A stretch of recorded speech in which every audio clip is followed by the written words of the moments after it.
আসসালামু আলাইকুম viewers, Kuwait immigration পক্ষ থেকে আপনাদের সবাইকে জানাই স্বাগতম।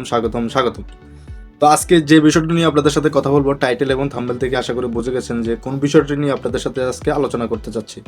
তো কুয়েতের ইউএফএম কোম্পানি এই বিষয়টি নিয়ে আপনাদের সাথে আলোচনা করতে চাচ্ছে যে কোম্পানিটি কেমন হবে, কি আশেপাশে স্যালারি, অ্যাকোমোডেশন প্লাস আপনার বাড়তি যে সুবিধা কি আছে না আছে এই ব্যাপারে বিস্তারিত আলোচনা করার চেষ্টা করব। তো ফার্স্ট অফ অল যারা অবশ্যই আমার চ্যানেলটা সাবস্ক্রাইব করেন অবশ্যই চ্যানেলটা সাবস্ক্রাইব করে দেবেন।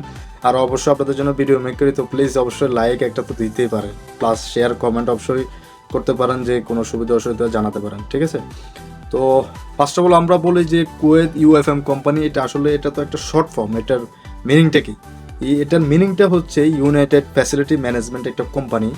এই কোম্পানিটা কুয়েতে 2007 সালে ওপেন হয়েছে, ঠিক আছে। এই কোম্পানিটার জন্ম হয়েছে 2007 সালে কুয়েতে, এটা জন্ম হয়েছে। কোম্পানিটার আসলে কাজ কি, মানে এই কোম্পানিটা কুয়েতে মূলত কি কাজগুলো, কি সার্ভিসগুলো দিয়ে থাকে। ফার্স্ট অফ অল এরা ক্লিনিং যে মানে কাজ করে লোকজন যারা কাজ করে ক্লিনিং কাজ, ওই কাজগুলো সাপ্লাই করে।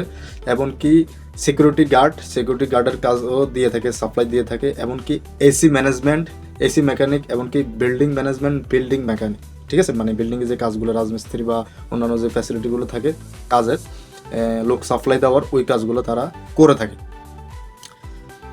তো এখানে আসলে মূলত আমাদের বাংলাদেশি যারা আছেন, আমরা বাংলাদেশি ভাই যারা আছেন, তাদের জন্য মানে ইউএফএম কোম্পানি মানে আপনার যদি লাইফ মানে যদি ওইরকমভাবে আপনি দেখতে চান, তাহলে ওইরকম আসলে আপনার জন্য হবে না। কারণ এখানে আপনার স্যালারি একদমই লো থাকে, মানে আপনার আরেকটা হচ্ছে কি, আপনি বাইরে কোনো ওভারটাইম করতে পারবেন না, স্যালারি কম থাকে।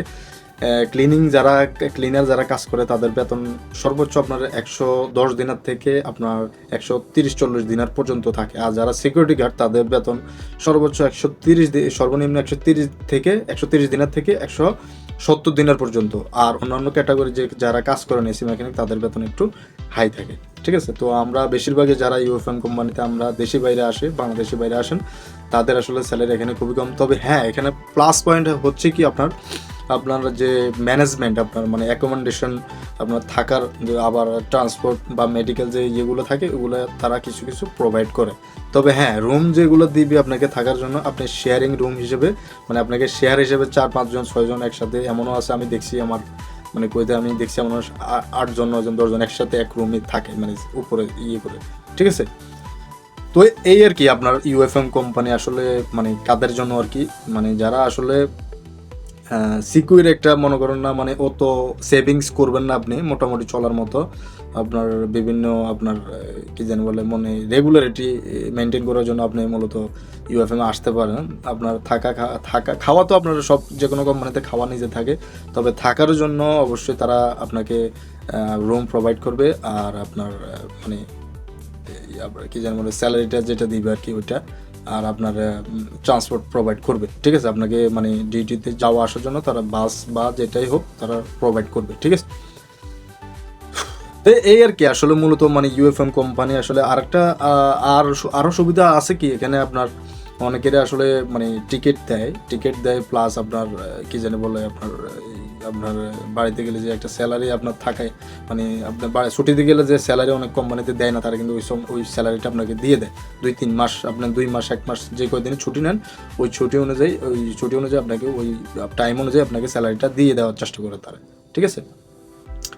তো আসলে মূলত এই আর কি, মানে এত সুযোগ সুবিধা বলতে আপনারা যারা কুয়েতে আছেন তারা তো জানেনই। আর যারা বাংলাদেশে নতুন আসবেন, অবশ্যই আপনি অ্যাপ্লাই করার জন্য আপনার কন্ট্যাক্ট পেপার আর আপনার টিয়ে সব কিছু যাচাই বাছাই করে নেবেন, যেন কোনো প্রবলেমে পড়তে না হয় আপনাকে।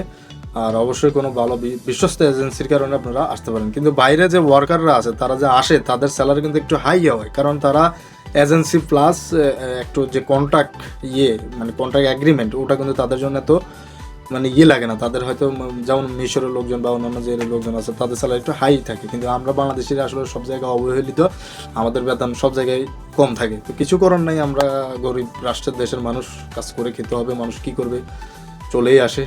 তো এই আর কি, অবশ্যই যাচাই বাছাই করে যদি আসেন, তাহলে অবশ্যই যাচাই বাছাই করবেন নিজের আত্মীয় স্বজনের মাধ্যমে। আর যদি আমার চ্যানেলের মাধ্যমে যদি উপকৃত হয়ে থাকেন, অবশ্যই চ্যানেলটা সাবস্ক্রাইব করে দেবেন, পাশে থেকে বেল আইকনটা অন করে দেবেন। আর কোনো তথ্য যদি জানতে চান, অবশ্যই আমাদের কমেন্ট বক্সে কমেন্ট করবেন, অবশ্যই উত্তর দেওয়ার চেষ্টা করবো। তো আজকে এতটুকুই, সবাই ভালো থাকবেন, সুস্থ থাকবেন, আল্লাহ হাফেজ, সালামু আলাইকুম।